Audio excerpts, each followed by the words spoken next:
Si Pao at ang kakaibang puno. Si Pao ay isang masipag na binata sa kanilang nayon na mahilig maglakad sa gubat at magmasid sa mga kakaibang halaman.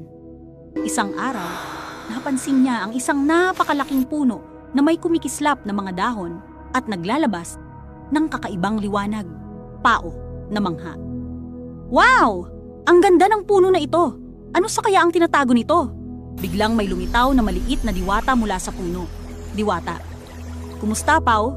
Ako ang diwata ng kakaibang puno. Pinili kita upang matutunan ang lihim ng bawat dahon at bunga.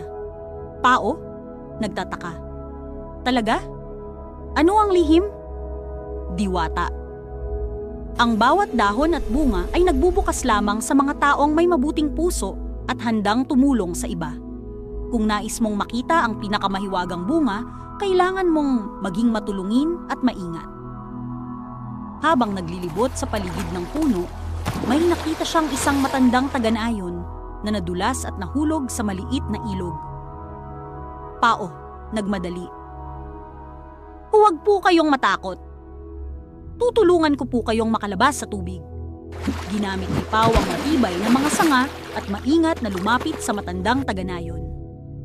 Sa tulong ng kanyang lakas at tiyaga, nakaligtas ang taga-nayon at taus-pusong nagpasalamat. Taga-nayon, naiiyak sa tuwa. Maraming salamat, Pao.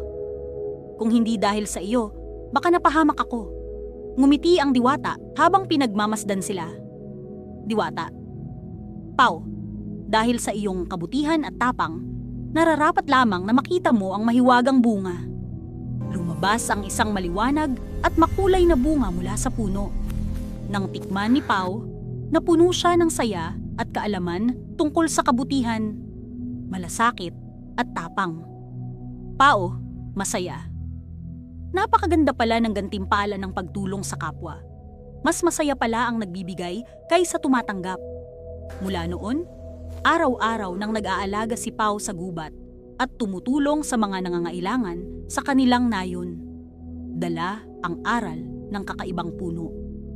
Aral ng kwento. Ang kabutihan, tapang, at pagtulong sa kapwa ay hindi nasusukat sa edad. Ang paggawa ng mabuti ay nagdudulot ng tunay na kasiyahan at nagiging liwanag sa buhay ng iba. Para updated ka sa mga istorya na aming ilalabas, huwag kalimutan ang subscribe. Maraming salamat!